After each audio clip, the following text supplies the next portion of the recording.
إن الحمد لله نحمده ونستعينه ونستغفره ونؤمن به ونتوكل عليه ونعوذ بالله من شرور أنفسنا ومن سيئات أعمالنا من يهده الله فلا مضل له ومن يضلله فلا هادي له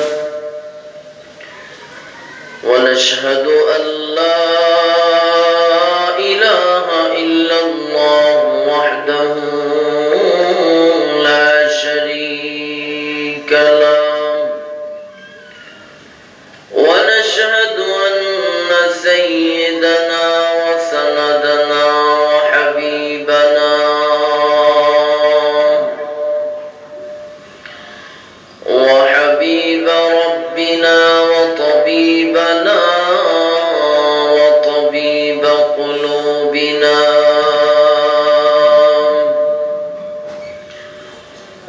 ومرشدنا ومولانا محمدا عبد الله ورسوله الذي أرسل إلى الناس كافة بشيرا ونذيرا وداعيا إلى الله بإذنه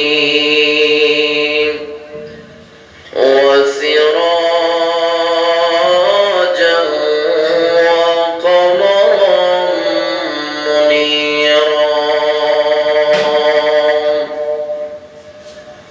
أما بعد فأعوذ بالله من الشيطان الرجيم بسم الله الرحمن الرحيم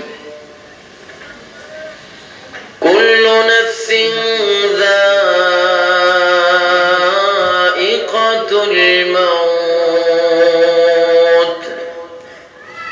وإنما توفون أجوركم يوم القيامة فمن زحزح عن النار وأدخل الجنة فقد فاز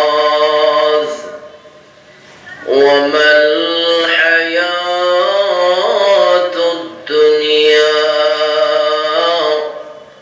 إلا متاع الغرور وقال سيدنا رسول الله صلى الله تعالى عليه وسلم أكثروا ذكرى هازم اللذات أو كما قال النبي عليه الصلاة والسلام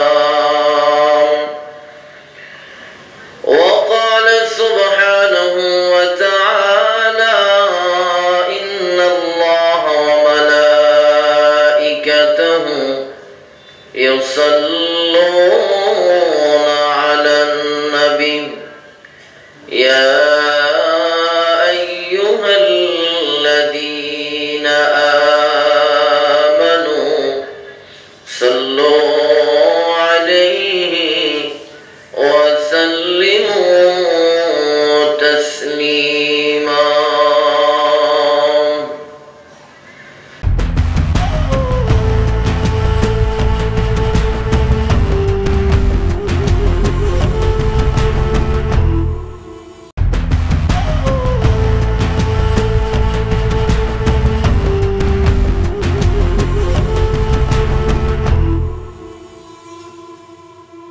আমরা সকলেই দুরূদ ইব্রাহিমীটা পাঠ করি, যে দুরূদ আমরা নামাজে পড়ি। সকলেই পারি না দুরূদ ইব্রাহিমীটা? চিনছেন নি দুরূদ ইব্রাহিমী কোনটা? যে দুরূদ আমরা নামাজে পড়ি। এই দুরূদ ইব্রাহিমীটা সুউচ্চ কণ্ঠে আওয়াজ করে একসাথে আমরা সমসুরে আদায় করব। রাজি আছি না? সকলেই পড়ি। আল্লাহুম্মা সাল্লি আলা মুহাম্মাদিন ওয়া আলা আলি মুহাম্মাদ কামা সাল্লাইতা আলা ইব্রাহিম ওয়া আলা আলি ইব্রাহিম ইন্নাকা হামিদুম মাজিদ। আল্লাহুম্মা বারিক আলা মুহাম্মাদিন ওয়া আলা আলি মুহাম্মাদ কামা বারাকতা আলা ইব্রাহিম ওয়া আলা আলি ইব্রাহিম ইন্নাকা হামিদুম মাজিদ। जगह जी लगाने की दुनिया नहीं है कि इबारत की जा है तमाशा नहीं है। जिधर तू जा रहा है उधर कदम जमाए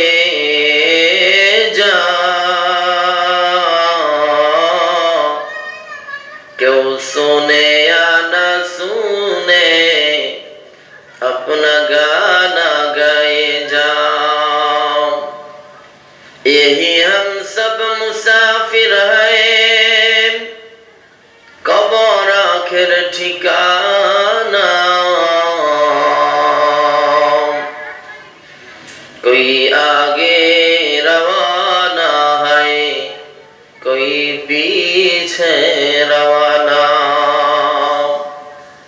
बशनु हाफिज बतू गोयम के गुल ताजा नमी मानन।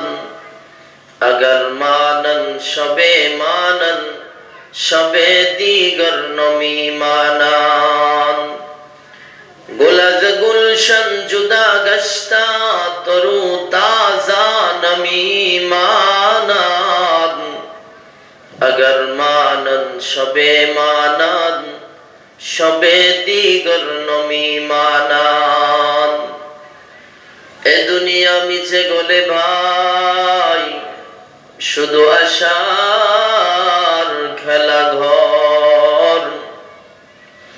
চোখ বুঝিলে দেখবি রে মন কে আপন আর কে বাপন।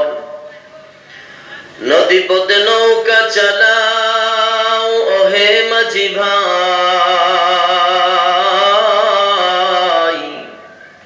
বেলা ডুবার আগে আমি ওপার যেতে চাই। ডুবে গেলে বেলা রে আর ওঠে না, ভেঙে গেলে মেলা রে আর জমে না। নদীর পার ভাঙ্গে ওপার ঘরে এই তো নদীর খেলা। সকাল বেলার ধনী রে তুই ফকির সন্ধ্যা বেলা। সকাল বেলার ধনী রে তুই ফকির সন্ধ্যা বেলা। ঠিক কিনা? আলহামদুলিল্লাহ। উপস্থিত অধ্যকার আয়োজিত তাফসীরুল কোরআন মাহফিলের অত্যন্ত শ্রদ্ধাভাজন সভাপতি দিগার হযরত উলামায়ে কেরাম, মুরব্বিয়ানে ইজাম, হযরত হুসাইন রাদিয়াল্লাহু আনহুর উত্তরসূরি যুবক ভাইরা, পর্দার অন্তরালে অবস্থানরত অত্যন্ত শ্রদ্ধেয় সম্মানিত মা ও বোনেরা, আমার ডানে বামে সম্মুখ পানে উপস্থিত আছেন অত্র এলাকার সর্বস্তরের সাদা দাড়িওয়ালা মুরব্বী বাবারা, মহান মহান আল্লাহ পাকের দরবারে লাখো কোটি শুকর যে মহান মনিব আমাদেরকে দ্বীনের নিসবতে, দাওয়াত ও তাবলীগের নিসবতে, কোরআন মাজিদ সুন্নাহ শরীফের নিসবতে উম্মতের উলামায়ে কেরামের জবান থেকে দ্বীনের কিছু গুরুত্বপূর্ণ আলোচনা শুনব এবং আমল করব। এই নিয়তে রব্বুল আলামিন আমাদেরকে জুরমিল মহাব্বত রেখে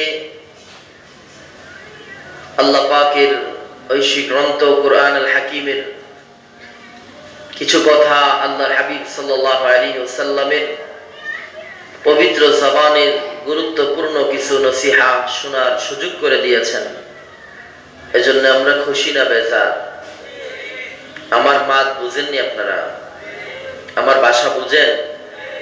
অসুবিধা হয় না তো? এই মাহফিলে আসতে পেরে আমরা খুশি না বেজার?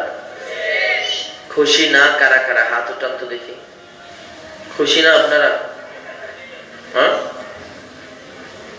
না বুঝে হাত তুলছে না ভাই? হয়তো চাউন ঠিক করেন, নয়তো ইকু বন্ধ করেন, নয়তো চাউন বাড়ান। এই মাইকে কথা বললে অবস্থা খারাপ হয়ে যাবে। তো আমরা খুশি কারা কারা একটু হাত উঠাই তো। সকলে বলি মারহাবা। আল্লাহ কবুল করুক বলে আমিন। সম্মানিত হাজিরিন, আমি বহু দূর থেকে সফর করে আপনাদের মাঝে হাজির হয়েছি। গতকালকে প্রোগ্রাম ছিল সেই পার্বত্য জেলা খাগড়াছড়ি জেলা শহরে। ওখানে বয়ান করে রাত 11:30টায় গাড়ি করে গেলাম গাজীপুর। ওখানে গিয়ে 2 ঘন্টা ঘুমাতে পারি নাই। জুমা শেষ করে আবার সেই এয়ারপোর্টে আসলাম। ওখান থেকে আপনাদের এখানে আল্লাহ তাআলা পৌঁছে দিয়েছেন। এজন্য আমি ব্যক্তিগতভাবে শুকরিয়া আদায় করি আলহামদুলিল্লাহ। গত 2 দিন আগে আমাদের কুমিল্লার এক কোরআনের পাখি মুফাসসির কোরআন, আপনারা হয়তোবা দেখেছেন সোশ্যাল মিডিয়াতে, মাহফিল শেষ করে বাসায় রওনা, একটা ট্রাকের সাথে তার প্রাইভেটটা চাপা পড়ে দুনিয়া থেকে বিদায় হয়ে গেছে। গত সপ্তাহে আমাদের ব্রাহ্মণবাড়িয়ার শাইখুল হাদিস ইবনে শাইখুল হাদিস আল্লামা মুফতি নুরুল্লাহ সাহেব রহমতুল্লাহ আলাইহির চতুর্থ ছেলে আল্লামা মুফতি বেলায়েতুল্লাহ নূর রহমতুল্লাহ আলাইহি দুনিয়া থেকে বিদায় হয়ে গেছেন। ওনার জানাজাতে অংশগ্রহণ করার জন্য লাখো লাখো মানুষ আসছিল। তো মাদ্রাসার এক তালেবুল ইলম ওনার জানাজা শেষ করে বাড়ির দিকে রওনা হয়েছে। ওই তালেবুল ইলম নতুন বিয়ে করেছে, একটা বাচ্চা আছে। রোড অ্যাক্সিডেন্ট করে ওই ছেলেটাও দুনিয়া থেকে বিদায় হয়ে গেছে। জানাজা করতে আসছিল, আর একজনের জানাজা করতে এসে সে নিজেই লাশ হয়ে বাড়িতে গেছে। এমন হাজারো হাজারো ইতিহাস আছে না নাই? যেরকম আছে না নাই? অতএব আমাদেরকেও এই দুনিয়া ছেড়ে একদিন চলে যেতে হবে। যতই আমরা ক্ষমতা দেখাই, যতই মাস্তানি করি, যতই আমরা টাকার বাহাদুরি করি, আর যাই কিছুই করি, মোট কথা খোলাসা কালাম যে কথাটা, ওই কথাটা হলো এই দুনিয়াতে আমরা কেউ চিরদিন থাকবো না। এই দুনিয়া চিরদিন থাকার জায়গা না। আমাদের আসল বাড়ি হলো জান্নাত। আমরা এই দুনিয়াতে আসছি কবরের কিছু সামান তৈরি করার জন্য। ঠিক কিনা বল?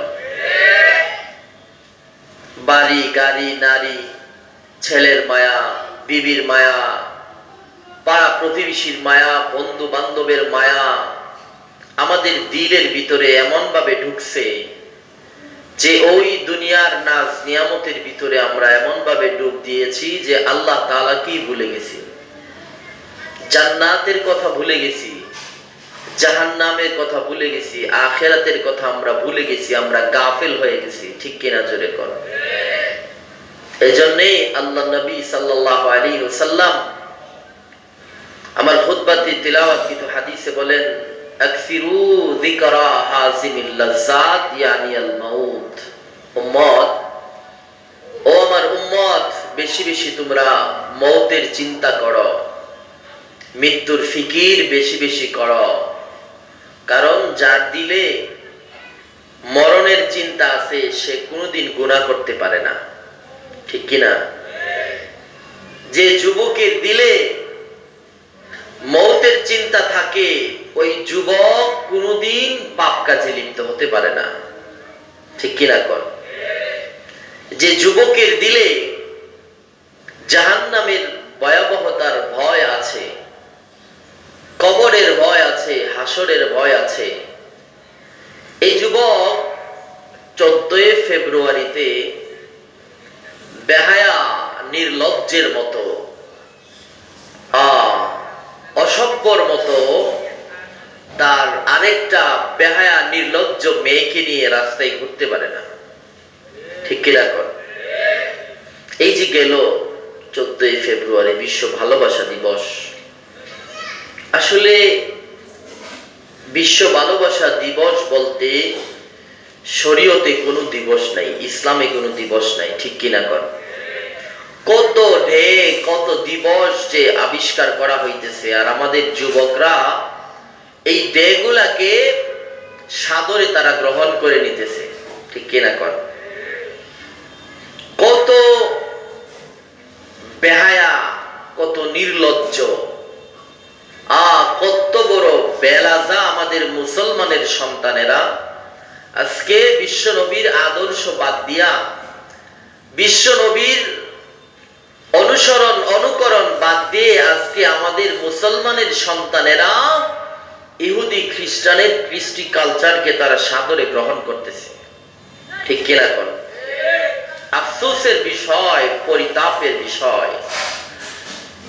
এর বাস্তব দৃষ্টান্ত হলো যে আজকেই দেখুন ঢাকা থেকে কক্সবাজার যে কোনো ফ্লাইটের টিকিট সর্বোচ্চ হলে 3800 টাকা থেকে 4000 টাকা হতে পারে, কিন্তু আজকের এই দিনে আমাদের ডোমেস্টিক প্রত্যেকটা ফ্লাইটের টিকিট 8000-এর উপরে। কেন?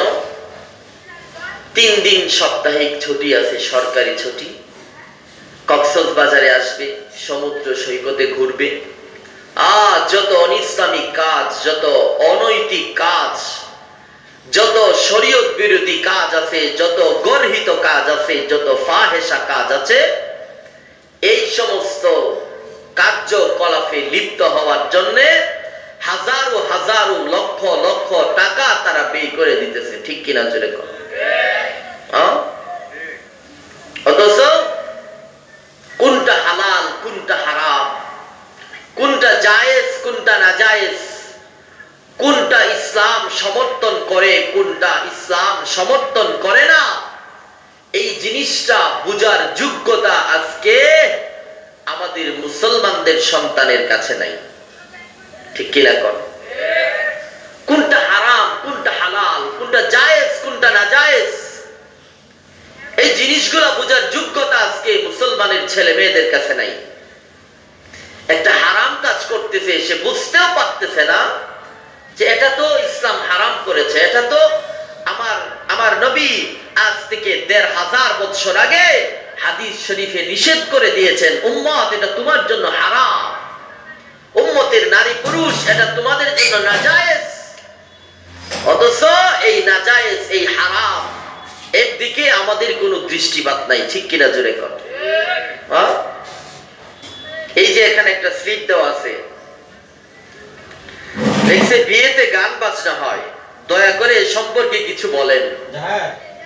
বিয়ের মধ্যে যে গান বাজনা হয়, আচ্ছা বিয়ে বাদ দিলাম, এমনিতে যে গান বাজনা হয় এগুলা হালাল না হারাম? পিছনের ভাইরা বলে না হালাল না হারাম? এটা কি আমার বক্তব্য না আল্লাহর কোরআনের বক্তব্য? কত নম্বর সূরা?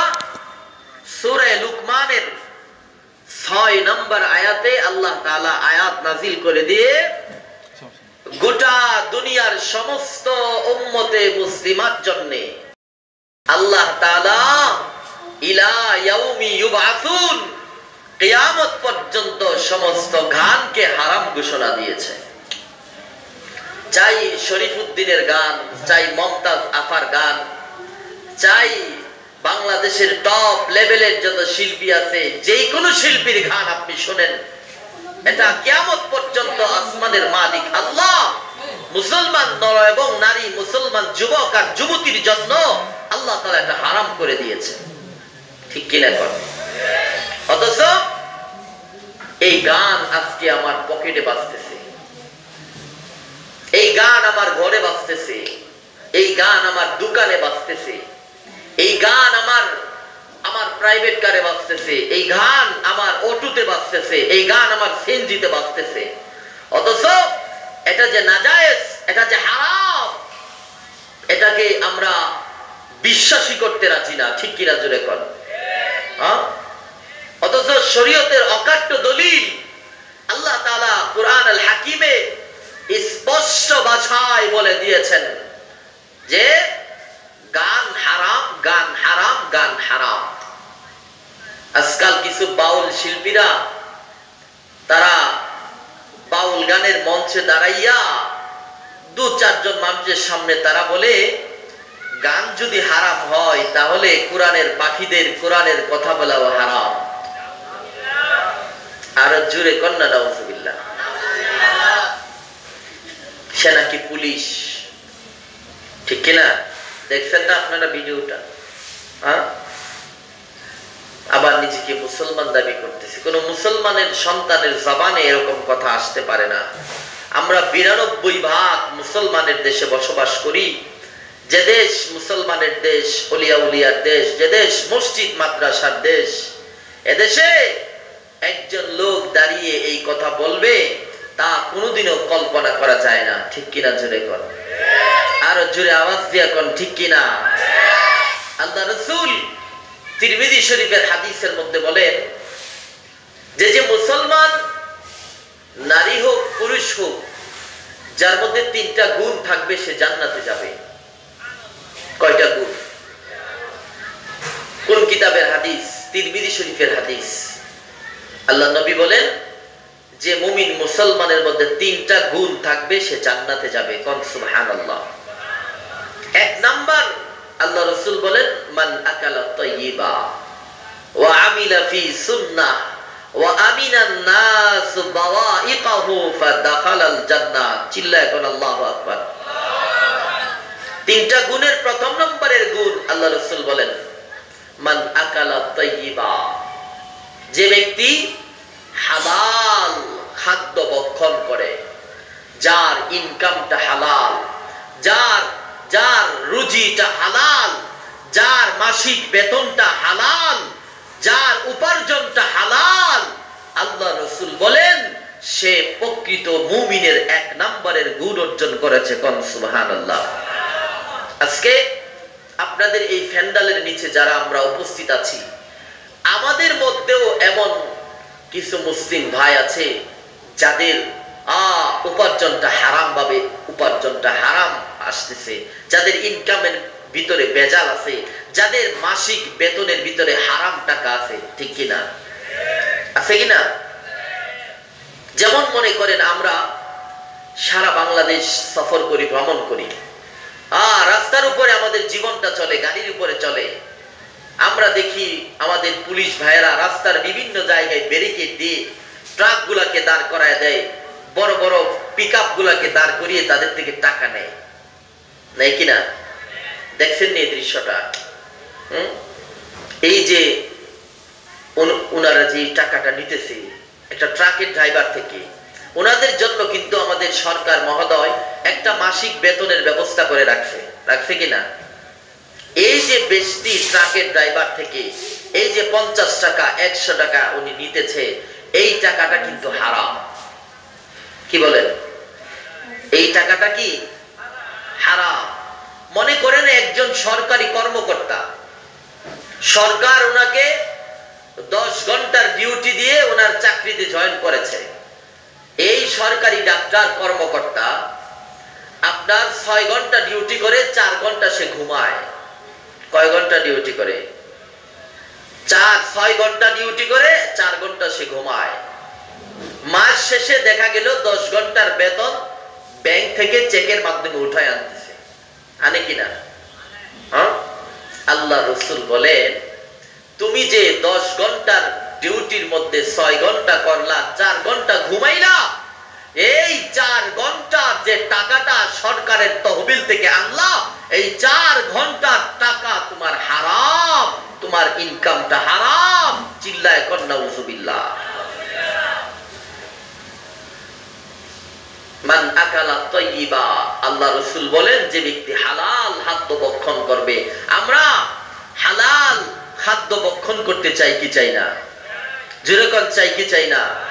হালালের মধ্যে কি বরকত! ইমাম ফখরুদ্দিন রাজি রাহমাতুল্লাহি আলাইহি তাফসীরে কবিরের মধ্যে একটা ঘটনা লিখছেন। কি ঘটনা? এক কাঠুরিয়া জঙ্গলায় কাঠ কাটে, ওই কাঠ বাড়িতে আইনা বিকেল বেলা আসরের পরে কাঠগুলোকে পরিপাটি করে, পরিপাটি করে সকাল বেলা ওই কাঠগুলা বাজারে বিক্রি করে। সুবহানাল্লাহ।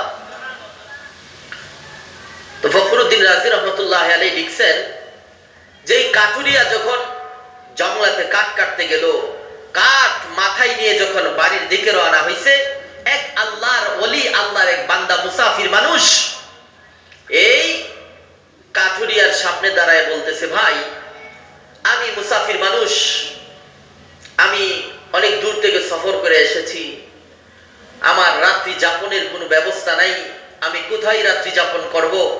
অতএব আপনাকে বিনয়ের সহিত বলি, আপনার বাড়িতে যদি আমাকে আজকের রাত্রি যা আশ্রয় দেন, আমি আপনার জন্য আল্লাহর কাছে দোয়া করব। ও কাঠুরিয়া মনে মনে চিন্তা করলো যে আল্লাহর বান্দা মুসাফির, আমার বাড়িতে নিয়ে যাই, এক রাত্রি তো থাকবে। ওই মুসাফির কাঠুরিয়ার সাথে ওই কাঠুরিয়ার বাসায় চলে গেল, রাত্রি যাপন করলো। সকালবেলা ফজরের নামাজের পরে কাঠুরিয়া চিন্তা করতে লাগলো যে আল্লাহ নবীর একটা সুন্নাহ আছে, ওই সুন্নাত হলো কোন মেহমান যখন আপনার বাসায় বেড়াতে আসবে, 3 দিনের আগে ওই মেহমানকে আপনি বলতে পারবেন না যে আমার বাড়িটা ছেড়ে চলে যান। 3 দিন পরে আপনি মেহমানকে বলতে পারবেন যে ভাই আমার অসুবিধা হচ্ছে, আমার চলতে ফিরতে, আমার বিবি বাচ্চাদের ঝামেলা, আপনি যদি আসতে পারেন আমার জন্য খুবই ভালো হয়। আল্লাহ রাসূল বলে 3 দিন থাকার পরে এই ইজাজত আছে, তুমি মেহমানকে বলতে পারবা। এটা নবীর একটা সুন্নাহ, আমার আপনার হাবিবের একটা সুন্নাহ। তো কাঠুরিয়া কিছু বলে না। 3 দিন যাওয়ার পরে ওই কাঠুরিয়া ওই মুসাফির মানুষকে বলতেছে যে ভাই আমি তো কাঠুরিয়া, আমার তো ইনকাম অল্প, আমার তো বিশাল বিলাসবহুল বাড়ি বা টাকা ইনকামের কোনো সোর্স নাই, অতএব আপনি যদি আমার বাড়ি থেকে একটু অব্যাহতি দেন আমার জন্য ভালো হয়। সুবহানাল্লাহ কর। ওই কাঠুরিয়া এই কথা বলার পরে আল্লাহর বান্দা মুসাফির মানুষ কাঠুরিয়াকে ডাইকা বলতেছে, ও কাঠুরিয়া, আমি তোমার বাড়ি ছেড়ে যাব না। কাঠুরিয়া বলে, কি ব্যাপার?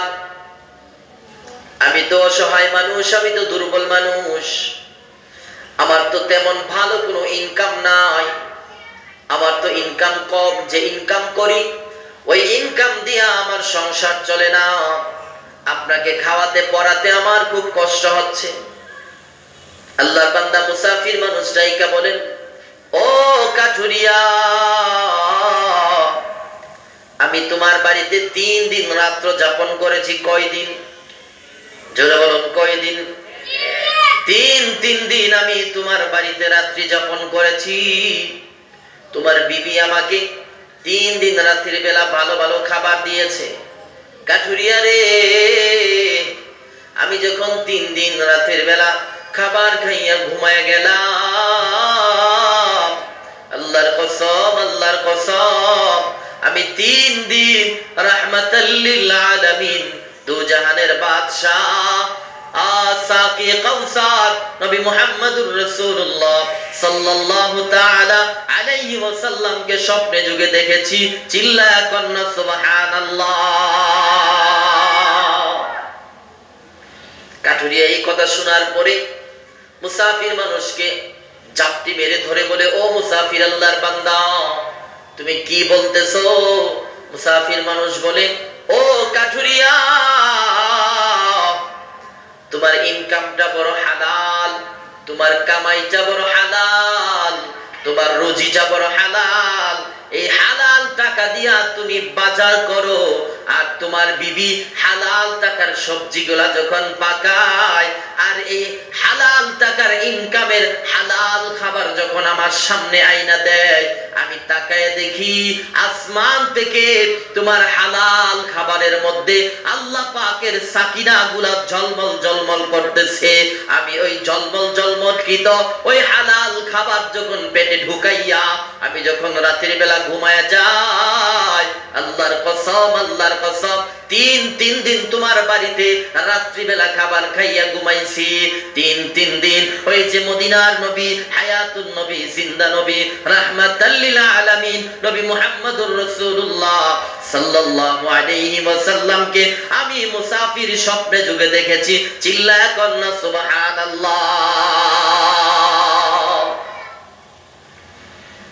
ইমাম শাফিঈ রাহমাতুল্লাহি আলাইহি বলেন, ইমাম আহমদ ইবনে হাম্বল রাহমাতুল্লাহি আলাইহি হালাল খাবার যখন সামনে আসতো, উনি তাকায় দেখতো এই হালাল খাবারের মধ্যে আল্লাহ পাক রব্বুল আলামিন রহমত আর বরকত নাযিল করতেছে।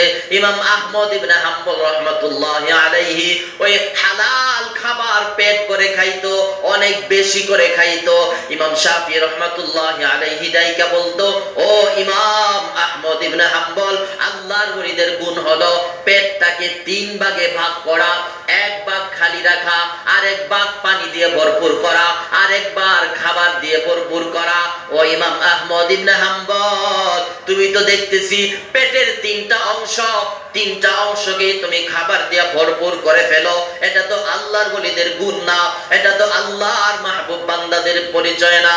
ইমাম আহমদ ইবনে হাম্বল রাহমাতুল্লাহি আলাইহি দাইকা বলে, ও ইমাম শাফিঈ, আমি যখন হালাল খাদ্য ভক্ষণ করি, আমি যখন পবিত্র খাবার আমি ইমাম আহমদ ইবনে হাম্বলের পেটের ভিতরে ঢুকাইয়া দেই, যেই রাত্রিতে আমার পেটে হালাল খাদ্য প্রবেশ হয়, ওই দিন আমি ইমাম আহমদ ইবনে হাম্বল আল্লাহ পাকের কুরআন আর আল্লাহর পয়গম্বরের হাদিস ইস্তেমবাদ করে করে হাজারো মাসআলা এক রাত্রি আমি বের করতে পারি। চিল্লায়া কন্না সুবহানাল্লাহ।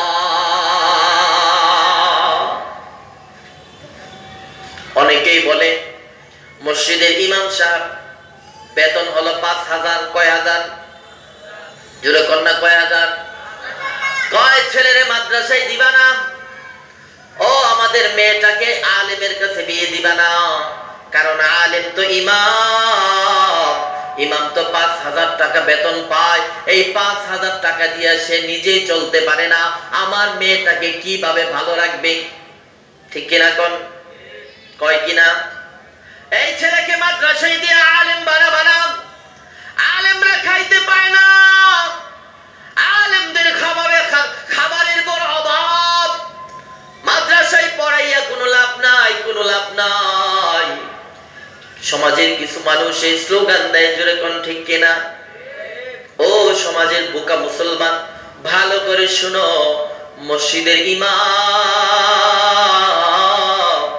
5000 টাকা বেতন পায়, আল্লাহ 30টা দিন আল্লাহর ঘর মসজিদে দাঁড়াইয়া, নামাজের মুসাল্লায় দাঁড়াইয়া তাকবীরে তাহরিমা বাইদা যখন সে নামাজটা শুরু করে দেয়, পিছনে মুক্তাদিরা একটাদা করে দাঁড়ায় যায়।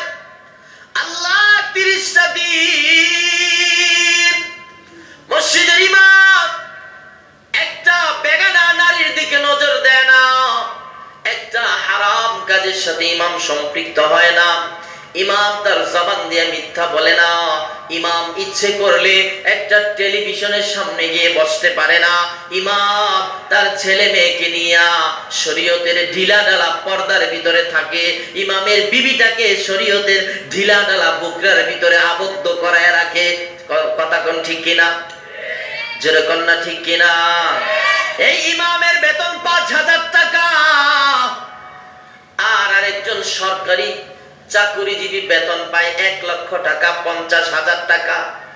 ফকিহুল মিল্লাত পাকিস্তানের জাস্টিস আল্লামা তাকি উসমানী দামাত বারাকাতুহুম বলে, একজন ইমাম আল্লাহ 30 দিন মসজিদে ইমামতি করার পরে 5000 টাকা কমিটির সদস্যরা তাকে নির্ধারিত করে দিয়ে দেয় এই ইমামের পবিত্র হালাল 5,000 টাকা, আর সরকারি চাকরিজীবীর 50,000 টাকা। এর চেয়েও ইমামের 5,000 টাকার বরকত বেশি। চিল্লায় এখন কথা ঠিক কিনা? এজন্য আল্লাহ তাআলা আল্লাহর হাবিবকে ডাইকা বলেন, কুলু মিনাত তাইয়্যিবাত, ও নবী আপনি হালাল খাদ্য ভক্ষণ করুন। সাহাবায়ে কেরামদেরকেও বলুন তারা যেন হালাল খাদ্য ভক্ষণ করে।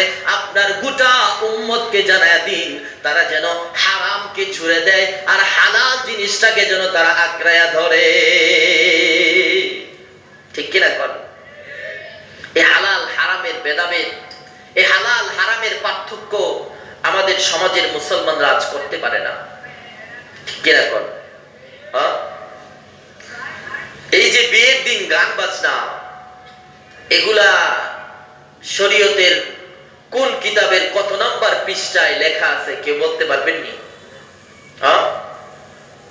শরীয়তের কোন কিতাবের কোন পৃষ্ঠাতে লেখা আছে বিয়েতে ডেক্সেট দিয়া, বড় বড় বক্স দিয়া গায়ে হলুদের দিন নাচানাচি করা, নারী পুরুষ একত্রে গায়ে হলুদের শাড়ি পরে এই বেহায়া নির্লজ্জ একটা দিবস উদযাপন করা শরীয়তের কোন কিতাবের কত নম্বর পৃষ্ঠায় লেখা আছে? যদি কেউ আমাকে দেখাইতে পারেন, আল্লাহর কোরআনকে সামনে রেখে বলতেছি, আল্লাহর কসম কাটলে কাফারা লাগবে না। এই চেহারা বাংলাদেশের আর কোন মাইকের সামনে নিয়ে বসবো না। আছে? দেখাতে পারবেন কেউ? আল্লাহর হাবিবের কোন সাহাবাই কারামের বিয়ের দিন এইভাবে নর্তকীর মতো, বেহায়ার মতো, নির্লজ্জের মতো, বেহায়া বেলাদা নিঃশরমের মতো কোন সাহাবীর জীবনের বিয়েতে এইরকম ইতিহাস আছে? দেখাতে পারবেন কেউ? পারবেন দেখাতে? এটা তো অপচয়। অথচ নিজের পাশের বাড়ির একটা রিক্সাওয়ালা, ঠেলাওয়ালা, কুলিওয়ালা, মজুর, গরিব খাইতে পায় না, যে টাকাগুলো আমরা বিয়েতে অনর্থক নিষ্প্রয়োজনে আমরা খরচা করি, এর কিছু অংশ যদি একটা গরিবকে আমরা দিয়ে দেই, এতিমের হক আদায় হয়ে যাবে। এতিমের হক আদায় করতে গিয়ে যে সওয়াব হবে, এই সওয়াবকে উসিলা করে আমার আপনার মালিক আমাকে আপনাকে জান্নাতের মেহমান বানায় দিবে। ঠিক কিনা কর? এজন্য আল্লাহ রাসূল বলে, মান আকালা তাইয়্যিবা, যে ব্যক্তি হালাল খাদ্য ভক্ষণ করবে। 2 নাম্বার, ওয়া আমিলা ফি সুন্নাহ, যার জীবনটা, যার রাষ্ট্রীয় জীবন থেকে নিয়ে শুরু করে যার রান্নাঘর পর্যন্ত আল্লাহর হাবিবের সুন্নতের জিন্দা নমুনা বাস্তবায়ন করবে, আল্লাহ নবী বলেন ফাদাখালাল জান্নাহ, ওই সুন্নতের জিন্দা নমুনাওয়ালা মানুষ আমি নবীর সাথে জান্নাতে থাকবে। আমার কথা বুঝতেছেন আপনারা? কারা কারা বুঝতেছেন হাত উঠান তো দেখি। পিছনের ভাইরা কি বুঝতেছেন? কথা বোঝা যায়? হাত নামান। আল্লাহ নবীর সুন্নাহ, আজকে কয়জন আমরা নবীর সুন্নতের উপর আমল করি? কয়জন সুন্নতকে মানি? কয়জন আমরা আল্লাহ নবীর সুন্নতকে প্রাধান্য দেই? শুনুন, ইমাম আহমদ ইবনে হাম্বল রাহমাতুল্লাহি আলাইহি জেলখানার ভিতরে জালেম বাদশা ইমাম আহমদ ইবনে হাম্বলকে বন্দী করে দিয়েছে। ওই দিক দিয়া মদিনাতুল মুনাওয়ারাতে ইমাম শাফি রাহমাতুল্লাহি আলাইহি আল্লাহ রাসূলের রওজা জিয়ারত করে মদিনাতেই মরুভূমির বালির উপরে মাথা দিয়া ঘুমায় গেছে। আল্লাহ নবী ইমাম শাফি রাহমাতুল্লাহি আলাইহিকে ডাইকা বলতেছে, ও ইমাম শাফিঈ, ইমাম আহমদ ইবনে হাম্বল জেলখানার ভিতরে বন্দী। ইমাম আহমদ ইবনে হাম্বলের কানে এই সুসংবাদটা শোনায়া দাও যে ইমাম আহমদ ইবনে হাম্বল জান্নাতি। কোন সুবহানাল্লাহ। ইমাম শাফি রাহমাতুল্লাহি আলাইহি সকালবেলা উনার খাদেমকে পাঠায় দিলেন ইমাম আহমদ ইবনে হাম্বলের জেলখানায়, যে যাও ইমাম আহমদকে সুসংবাদ দিয়ে আসো, আল্লাহর নবী সরকারে দো আলম মদিনার বাজারে ঘুরতেছে আর এলান করতেছে যে ইমাম আহমদ ইবনে হাম্বল জান্নাতি। কোন সুবহানাল্লাহ। ইমাম শাফি রাহমাতুল্লাহি আলাইহির খাদেম দৌড়ায় গেছে জেলখানার ভিতরে, গিয়ে ইমাম আহমদ ইবনে হাম্বলকে বলতেছে, ও ইমাম আহমদ, আল্লাহ রাসূল স্বপ্নে যুগে ইমাম শাফিকে ডেকে বলছেন আপনি জান্নাতি। ইমাম আহমদ ইবনে হাম্বল রাহমাতুল্লাহি আলাইহি এই কথা শোনার পরে উনি কান্নায় ভেঙে পড়ছেন, উনি হাউ মাউ করে কান্না শুরু করছেন। তো ইমাম শাফির খাদেম বলতেছে যে এত বড় সুসংবাদ শোনার পরেও আপনি কাঁদতেছেন, ঘটনা কি? মানুষ যখন কোন সুসংবাদ শুনে তখন মানুষ কিন্তু হাসে, কাঁদে না, ঠিক কিনা জোরে কর। আচ্ছা, মানুষ যখন সুসংবাদ শুনে হাসে না কাঁদে? কথা বল না কেন? হাসে না কাঁদে? হাসে না। যদি আজকে এই মুহূর্তে প্রধানমন্ত্রী আপনাকে ফোন দিয়ে বলে আগামীকাল আমার গণভবনে তুমি আসবা, তোমার সাথে আমার পার্সোনাল কথা আছে, সারা রাত্র কি আপনার ঘুমাইব? হ্যাঁ, কি কোন ঘুমাইব? হইব? ঘুম হবে না।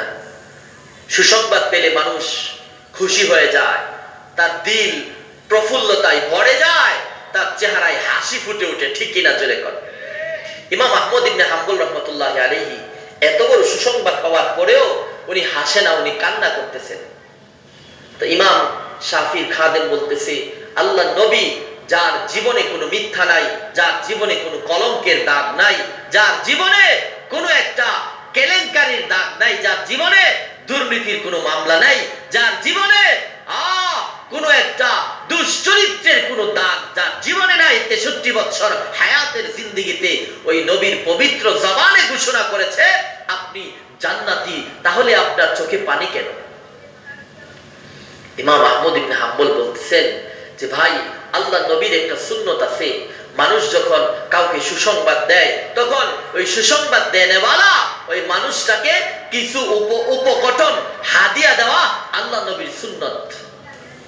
এখন আমি তো জেলখানার ভিতরে, আমার কাছে তো টাকা নাই, পয়সা নাই, কোনো দেরহাম নাই, দিনার নাই, যে দিরহাম আর দিনার তোমাকে দিয়া আল্লাহ নবীর সুন্নতের উপর আমল করব, এই জন্য আমি অজস্র দাঁড়াই কান্না করতেছি। কোন সুবহানাল্লাহ।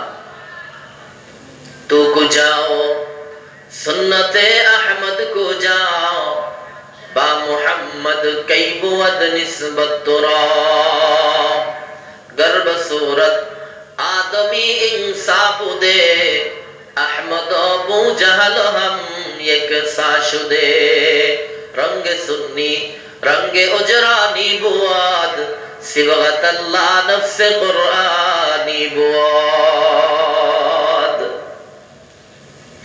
इमाम अहमद इब्न हम्बल रहमतुल्लाहि अलैहि বলতেছেন, ও ইমাম শাফির খাদেম, ভালো করে শুনো, আমার কাছে তো স্বর্ণের কোনো দিরহাম নাই, আমার কাছে তো টাকা নাই, পয়সা নাই, এত বড় সুসংবাদ মদিনার নবী আমার কাছে পৌঁছায় দিয়েছে রে, আমি আল্লাহর হাবিবের সুন্নতের উপর আমল করতে পারবো না, যার জন্য আমি কান্না করতেছি। ইমাম আহমদ ইবনে হাম্বল ইমাম শাফির খাদেমকে বলে, ভাই তুমি একটু দাঁড়াও। এই কথা বইলা ইমাম শাফির খাদেমকে দাঁড় করাইয়া ইমাম আহমদ ইবনে হাম্বল একটু পিছনে যাইয়া, ওনার পরনে একটা জামা ছিল, জামা, ওই জামাটা খুইলা ইমাম শাফির খাদেমের হাতে দিয়ে বলতেছে, ও ইমাম শাফির খাদেম শোনো, আমার এই জামাটা আমার পরনে থাকতো, আর জেলখানার ভিতরে জেলখানার দারোয়ান সকালবেলা আমার পিঠের উপর যখন চাবুক দ্বারা আঘাত করত, এই জামাটা ছিঁড়া ছিঁড়া এই চাবুকের আঘাতগুলো আমার পিঠের উপরে যায় লাগতো, কিন্তু আজকে এই জামাটা আল্লাহর হাবিবের সুন্নতের উপর আমল করতে যাইয়া এই জামা ইমাম শাফিকে হাদিয়া দিয়ে দিতেছি। ওই ইমাম শাফির খাদেম আগামীকাল জেলখানার জেলার যখন আমার পিঠে চাবুকের আঘাতগুলা করবে রে, এই চাবুকের আঘাত সরাসরি আমি ইমাম আহমদ ইবনে হাম্বলের পিঠের উপর গিয়ে আঘাত করবে। চিল্লায়া কন্না সুবহানাল্লাহ। পরনের জামা খুইলা আল্লাহ নবীর সুন্নতের উপর আমল করছে, চিল্লায়া কন সুবহানাল্লাহ। তো কো যাও সুন্নতে আহমদ কো যাও, বা মুহাম্মদ কই বুদ নিসবত তোরা, وقال سيدنا رسول الله সাল্লাল্লাহু আলাইহি ওয়াসাল্লাম, মান আহাব্বা সুন্নতি ফাকাদ আহাব্বানি ওয়া মান আহাব্বানি কানা মাই ফিল জান্নাহ। আল্লাহ রাসূল বলে আখিরি জামানায় যে উম্মত আমি নবীর একটা সুন্নতের পতাকাকে জমিনে দাঁড় করায় দিবে, আল্লাহ তাআলা তার আমলনামাতে 100 গলা কাটা শহীদের মর্যাদার সওয়াব দান করবে। কোন সুবহানাল্লাহ। ইমাম শাফি রাহমাতুল্লাহি আলাইহির খাদেম ইমাম আহমদ ইবনে হাম্বলের সেরা জামানিয়া আবার মদিনায় চলে আসলেন। ইমাম শাফির খাদেম যখন ওনার সামনে গিয়ে দাঁড়ায় গেছে, ইমাম শাফির খাদেমের সাথে কোনো কথা বলে না। ইমাম শাফির খাদেমের হাতের দিকে তাকায়, পকেটের দিকে তাকায়। ইমাম শাফি রাহমাতুল্লাহি আলাইহির খাদেম ডাইকা বলে, ও ইমাম শাফিঈ, আমাকে এত দূর আপনি পাঠিয়েছেন, ইমাম আহমদ কি বলল না বলল, কি খবর বলেছে না বলেছে, এগুলা জিজ্ঞাসা না করে আপনি আমার হাতের দিকে তাকাইতেছেন, আমার পকেটের দিকে তাকাইতেছেন, ঘটনা কি? ইমাম শাফি রাহমাতুল্লাহি আলাইহি চোখ দিয়া পানিগুলা ছাড়তেছে আর বলতেছে, ও আমার খাদেম ভালো করে শুনো, ইমাম আহমদ ইবনে হাম্বল আল্লাহর হাবিবের এত বড় আশিক, আল্লাহ নবীর সুন্নতগুলাকে এত সুন্দরভাবে সে পালন করে, আমল করে, সে এত বড় সুসংবাদ পাওয়ার পরেও আল্লাহর হাবিবের সুন্নতের উপর আমল করবে না, তা কোনোদিন হতে পারে না। এই জন্য আমি তোমার হাতের দিকে তাকাইতেছি আর আমি লক্ষ্য করতেছি ইমাম আহমদ কি হাদিয়া দিয়া আল্লাহর হাবিবের সুন্নতের উপর আমল করে, আল্লাহর হাবিবের সুন্নতের জিন্দা নমুনা জেলখানার ভিতরে বাস্তবায়ন করেছে। চিল্লায়া কন্না সুবহানাল্লাহ। ইমাম শাফি রাহমাতুল্লাহি আলাইহি খাদেম পকেটের ভিতরে হাত ঢুকাইয়া ওই যে জামা দিয়েছিল, ওই জামাটা ইমাম শাফির হাতে উঠাইয়া দিয়েছে। ইমাম শাফি এই জামাটা নিয়ে ঘরের ভিতরে প্রবেশ করছে। কিছুক্ষণ পরে ঘর থেকে বের হইছে। ঘর থেকে বের হইয়া এই জামাটা আবার ইমাম শাফি খাদেমের হাতে ফেরত দিছে। কোন সুবহানাল্লাহ। আরো আস্তে কোন সুবহানাল্লাহ। এমনি তো মাইকের আওয়াজ নাই, দ্বিতীয়ত আপনাদেরও আওয়াজ বন্ধ হয়ে গেছে। ঘুমায় গেছেন আপনারা? কার কার ঘুম আসছে একটু হাত তুলেন তো দেখি। কেউ ঘুম আসে নাই? তাহলে একটু আওয়াজ দিন, জোরে একটু আওয়াজ দিন। কথাবার্তা বললে আমাদের বিশ্বাস হয় যে কথাগুলো আপনারা বুঝতেছেন, তখন ভিতর থেকে আরো কথা বের হয়, ঠিক কিনা? তো ইমাম শাফি রাহমাতুল্লাহি আলাইহি জামাটা আবার ফেরত দিলেন। তো ওনার খাদেম বলতেছে, আমি তো আপনাকে দিলাম শুকনা জামা, আপনি এখন আমাকে জামা দিতেছেন ভিজা জামা। এই জামাতে তো পানি ছিল না, এই জামাতে পানি আসছে কিভাবে? ইমাম আহমদ ইবনে হাম্বল রাহমাতুল্লাহি আলাইহি দেওয়া ওই সেরা জামা ইমাম শাফি রাহমাতুল্লাহি আলাইহি যে ঘরের ভিতরে নিয়ে গেছে, ওই জামাটা ভিজাইয়া একটা বর্তনের ভিতরে কিছু পানি জমা করে রেখে দিয়েছে। কোন সুবহানাল্লাহ। ইমাম শাফি রাহমাতুল্লাহি আলাইহি বলেন, ও আমার খাদেম ভালো করে শোনো, এই ভিজা জামাটা আমি কেন ভিজিয়েছি জানো? এই জামাটা ভিজাইয়া আমি বর্তনে পানি জমা করে রেখে দিয়েছি। আর তোমাকে বইলা যায়, আমি ইমাম শাফি রাহমাতুল্লাহি আলাইহি যেদিন দুনিয়ার জমিন থেকে বিদায় নিয়ে যাব, মক্কা মদিনার কোনো পানির দ্বারা নয়, তায়েফ আর হুদাইবিয়ার কোনো পানির দ্বারা নয়, আমাকে এই ইমাম আহমদ ইবনে হাম্বলের জামা বেজানো যে পানি জমা রেখেছি, ওই জামা বেজানো সেই পানির দ্বারা আমি ইমাম শাফির জীবনের শেষ গোসলটা করায়া দিবা। চিল্লায়া চিল্লায়া বলুন না সুবহানাল্লাহ। মুসলমান ভাইরা আমার, একজন সুন্নতওয়ালা মানুষ আর একজন সুন্নতওয়ালা মানুষকে কিভাবে চিনে কোন ঠিক কিনা? সমাজের চোর বাটপার গুলা চোর বাটপার গুলাকে চিনে, সমাজের নিকৃষ্ট মানুষগুলা নিকৃষ্ট মানুষকে চিনে, সমাজের মদখুর গুলা মদখুররে চিনে, সমাজের ঘুষখোর গুলা ঘুষখোররে চিনে, সমাজের সুদখোর গুলা সুদখোররে চিনে। আর আল্লাহর হাবিবের খাঁটি আশিকে রাসূল যারা, তারা এক সুন্নতওয়ালা আর এক সুন্নতওয়ালাকে চিনে। চিল্লায়া কন্না সুবহানাল্লাহ। জেলখানার ভিতরে থাইকাও আল্লাহর হাবিবের সুন্নতের উপর কিভাবে আমল করেছে কোন সুবহানাল্লাহ। আপনার ছেলে এসএসসি পরীক্ষা দিয়েছে, গোল্ডেন পেয়েছে, জিপিএ গোল্ডেন পায় না, আপনাকে যে মানুষটা সর্বপ্রথম ফোন করে বলবে, কাকু, ও চাচা, আব্বু, আপনার অমুক ছেলে এসএসসি পরীক্ষায় এত এত নাম্বার পেয়ে সে ফার্স্ট করেছে, সে ফার্স্ট হয়েছে, তখন আল্লাহ নবীর সুন্নাহ হলো ওই লোকটাকে ডাইকা কাছে আইনা কিছু হাদিয়া দেওয়া। এটা আমার আপনার পয়গম্বরের সুন্নাত। সুবহানাল্লাহ। এই সুন্নাতটা আমরা 99% মুসলমানই জানি না, ঠিক কিনা? আজকে এই সুন্নাত গুলাকে আমরা মাটির সাথে বিলীন করে দিতেছি। আজকে এই পরীক্ষার রেজাল্ট নামক খুশির সংবাদের নামে আল্লাহ নবীর সুন্নতকে আমরা বিলুপ্ত করে দিয়ে আমরা গান বাজনা, বাজি, ফুল, নাচানাচি, তারপরে ফিতনি, সেমাই, বিভিন্ন প্রকার খাদ্য দ্রব্য আর শরীয়ত বিরোধী কাজের মাধ্যমে আমরা আল্লাহ নবীর সুন্নতটাকে মাটির সাথে দাফন করে দিতেছি। চিল্লা এখন কথা ঠিক কিনা? আরো জোরে আওয়াজ দিয়ে এখন কথা ঠিক কিনা? আল্লাহ নবীর এক সাহাবী ছিলেন, মুসলিমের রওয়ায়াত, হযরত হুযায়ফা ইবনুল ইয়ামান রাদিয়াল্লাহু তাআলা আনহু। নাম শুনছেন নি আপনারা? আল্লাহ নবী হযরত হুযায়ফাকে সিররে রাসূল বলেছেন। সিররে রাসূল হলো আল্লাহ নবী হযরত হুযায়ফা ইবনুল ইয়ামানের কাছে কিছু মুনাফিকের লিস্ট দিয়ে গিয়েছিল।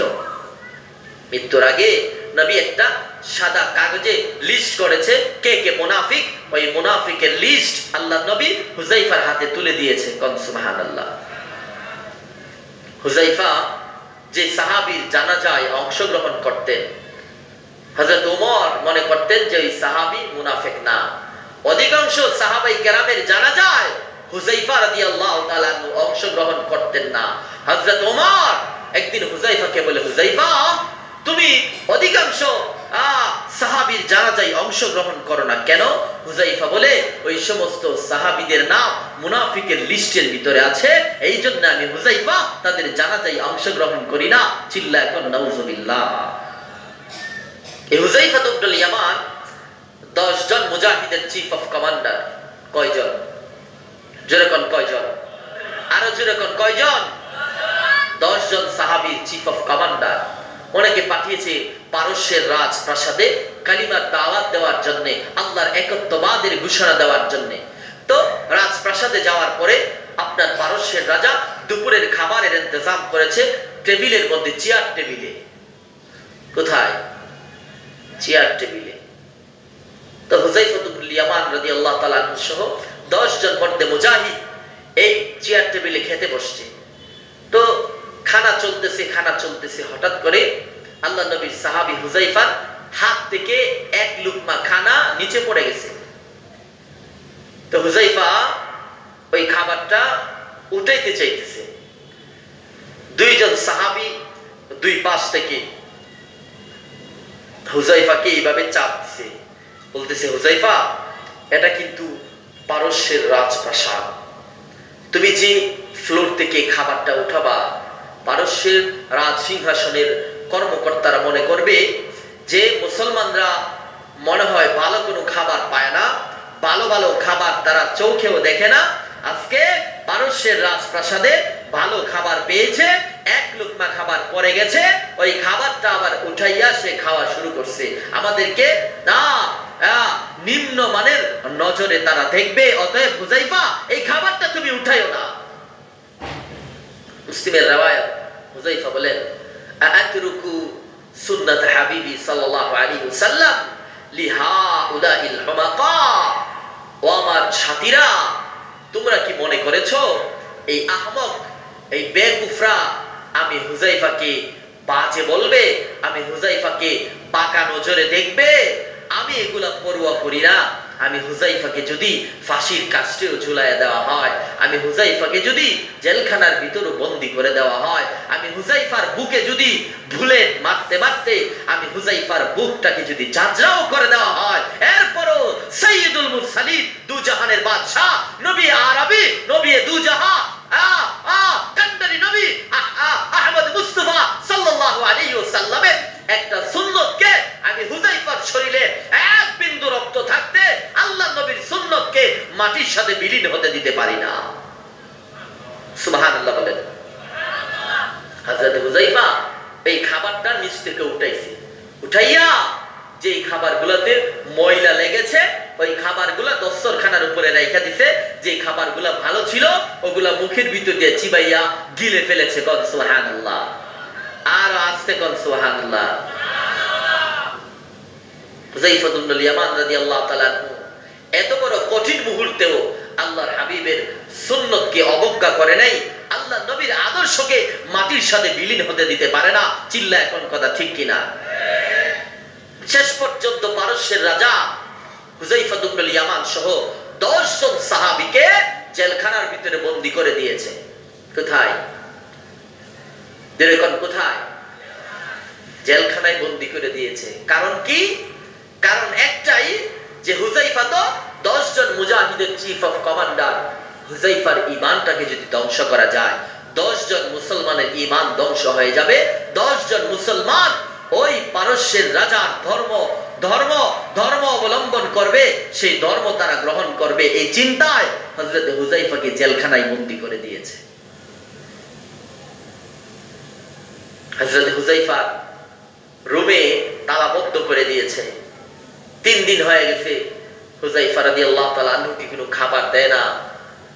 3 দিনের মাথায় একটা শূকর জবাই করে, একটা শূকরের রান হুযায়ফার জেলখানার রুমের ভিতরে লটকায় দিয়েছে। আর তারা চিন্তা করতেছে যে মুসলমান তো হারাম খায় না, মুসলমান তো হারামের দিকে ধাবিত না। এই শূকরের মাংস মুসলমানের জন্য হারাম। এই শূকরের গোশত হুযায়ফা 3 দিনের পেটের ক্ষুধার্ত এই 3 দিনের পেটের খিদা নিয়া শূকরের গোশত খাবে। হুযায়ফার ঈমান দুর্বল হয়ে যাবে, হুযায়ফার ঈমানটা নিস্তেজ হয়ে যাবে। হুযায়ফা আস্তে আস্তে আমাদের ধর্মে দীক্ষিত হয়ে যাবে। চিল্লায় বলেন না নাউযুবিল্লাহ। ইন্নাল্লাযীনা ক্বালু রাব্বুনাল্লাহ সুম্মা ইসতাকামু তাতানাজ্জালু আলাইহিমুল মালায়েকা, যারা বলে আমার রব আল্লাহ, সুম্মা ইসতাকামু, এই কথার উপর অটল এবং অবিচল থাকে, মওতের সময় আল্লাহ তাআলা আল্লাহর রহমতের ফেরেশতা ওই আল্লাহর মাহবুব বান্দার কাছে প্রেরণ করে দেয়। কোন সুবহানাল্লাহ। হুযায়ফা ইবনুল ইয়ামান রাদিয়াল্লাহু তাআলা গোশত খাবে দূরের কথা, এই নাপাক গোশতের দিকে নজরটা ঘুরাইয়া একবারও তাকায় নাই। কোন সুবহানাল্লাহ। পারস্যের মন্ত্রী পরিষদের মাথা নষ্ট হয়ে গেছে।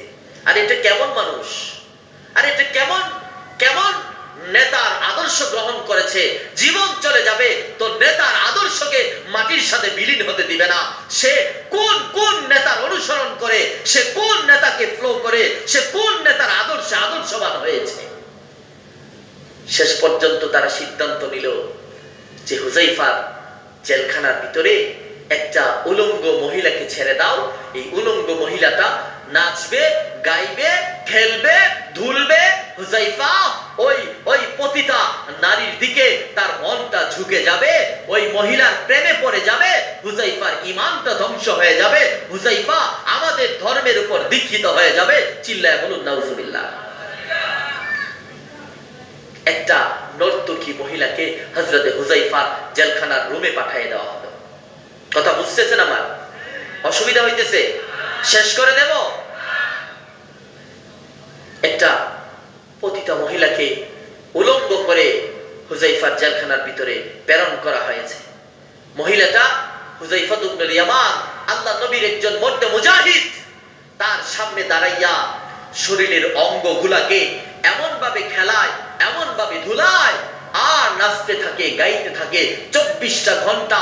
এই মহিলার চিন্তা চেতনা একজন ঈমান বলার ঈমানকে ধ্বংস করা, একজন আল্লাহর হাবিবের আদর্শের সৈনিকের আদর্শকে ধ্বংস করে তাকে ইহুদি খ্রিস্টান বানিয়ে ফেলা, তাকে ইহুদি ধর্মে দীক্ষিত করা।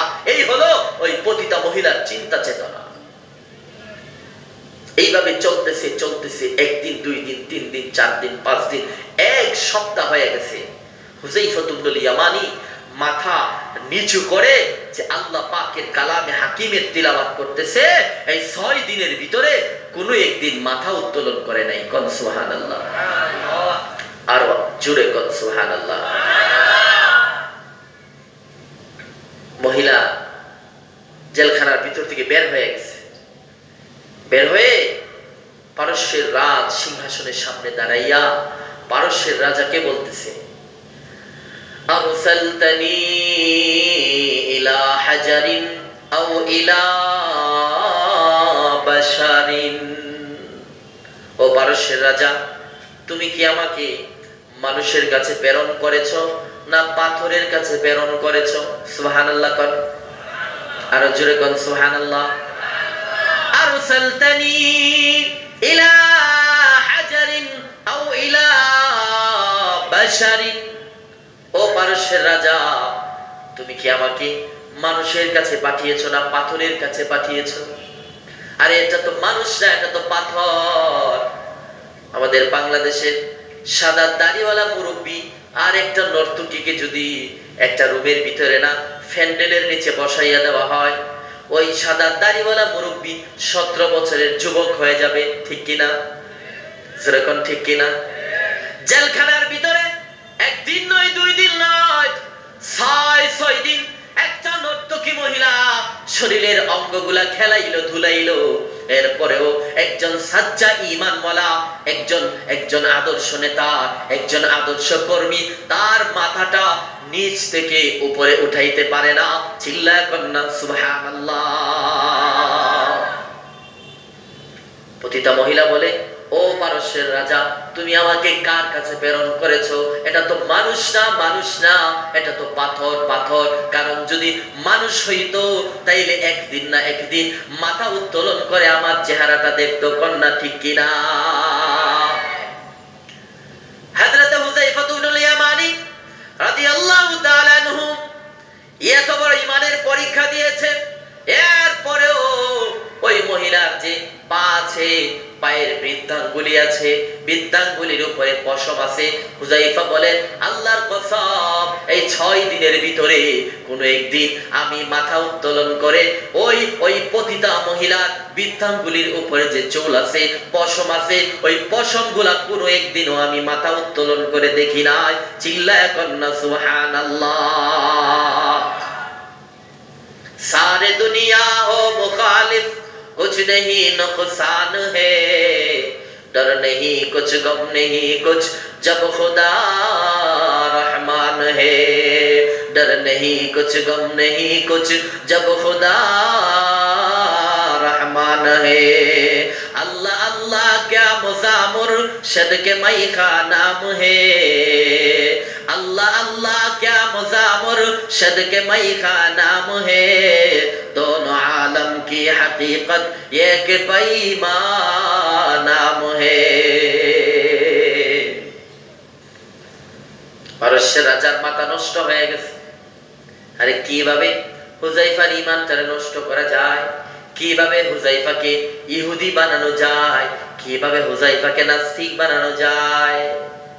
শেষ পর্যন্ত পারস্যের রাজা হুযায়ফাকে ডাইকা বলে, হুযায়ফা রে, আয় আয় আয় আমার কাছে আয়। হুযায়ফা, এমন ঈমান গ্রহণ করেছো, এমন নবীর আদর্শে আদর্শবান হয়েছো, যে নবী জীবনে কোনোদিন কোনো মানুষের দিলে আঘাত দিয়ে কথা বলে না, ঠিক কিনা? এমন নবীর ইসলামের সুশীতল ছায়ার ভিতরে তুমি দীক্ষিত হয়ে গেছ যে রাসূল ওহুদের পাহাড়ের পাশ দিয়ে গেলে ওহুদের পাহাড় আল্লাহকে ডাইকা বলে, ও আসমানের মালিক, তোমার হাবিবকে আমি মন ভরে দেখতে পারি না, তোমার হাবিবকে বলো না যুদ্ধ শেষ করে আবার আমি ওহুদের পাহাড়ের সামন দিয়ে যেন যাই। আল্লাহ নবী একদিন ওহুদের পাহাড়ের সামন দিয়া এক যুদ্ধে যাওয়ার জন্য রওনা হয়ে গেছে। ওহুদের পাহাড় আল্লাহকে ডাইকা বলে, ও আসমানের মালিক আল্লাহ,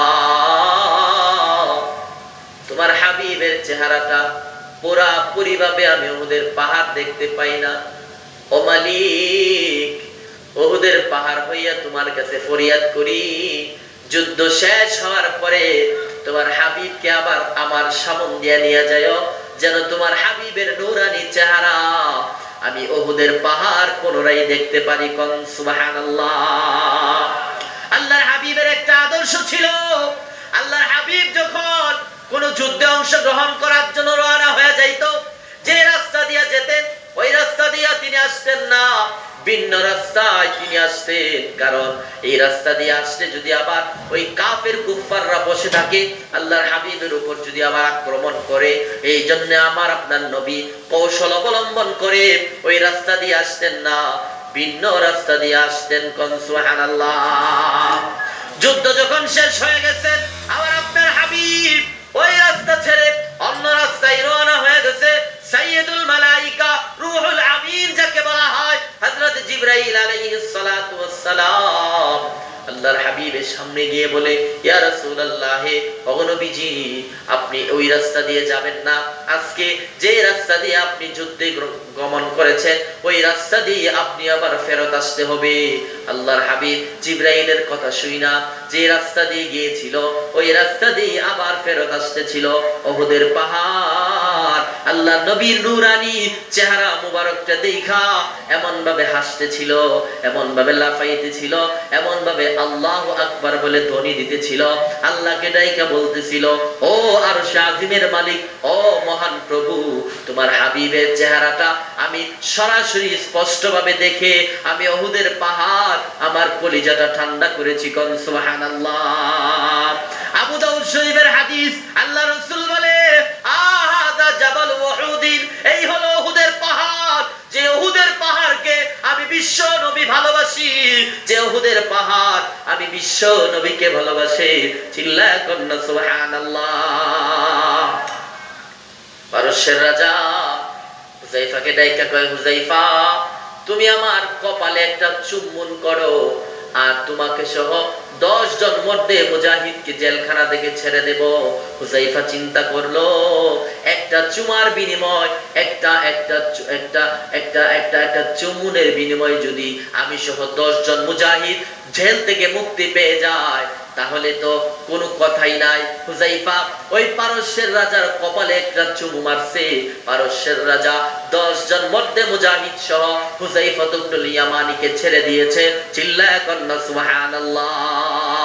মুসলমান ভাইরারে আমার, শুধু তাই না, হুযায়ফা যখন 10 জন মুজাহিদকে নিয়ে ওই পারস্যের রাজমহল ছেড়ে মদিনার দিকে রওনা হয়ে গেছে, মদিনার দিকে যখন রওনা হয়ে গেছে, ওই যে পতিতা মহিলা জেলখানার ভিতরে হুযায়ফা ইবনুল ইয়ামানি আল্লাহর নবীর সৈনিককে শরীরগুলা নাচাইছিল, ধুলাইছিল, ওই পতিতা মহিলা রাস্তায় গিয়ে হাত উত্তোলন করে দাঁড়িয়ে বলে, ও মুহাম্মদের অনুসারী, ও মুহাম্মদের আদর্শের সৈনিক হুযায়ফা, তুমি কোথায় যাও? বলে, আমি তো মদিনাতুল মুনাওয়ারার দিকে যাই। বলে, হুযায়ফা রে, 6 দিন জেলখানার ভিতরে আমি তোমার ঈমানকে নষ্ট করার জন্য আমার যত যা কিছু ছিল আমার সব কৌশল আমি শেষ করে দিয়েছি, কিন্তু তুমি জিতা গেছো, আমি ব্যর্থ হয়ে গেছি। হুযায়ফা মাথা নিচের দিকে দিয়া তুমি কি পড়তেছিলা?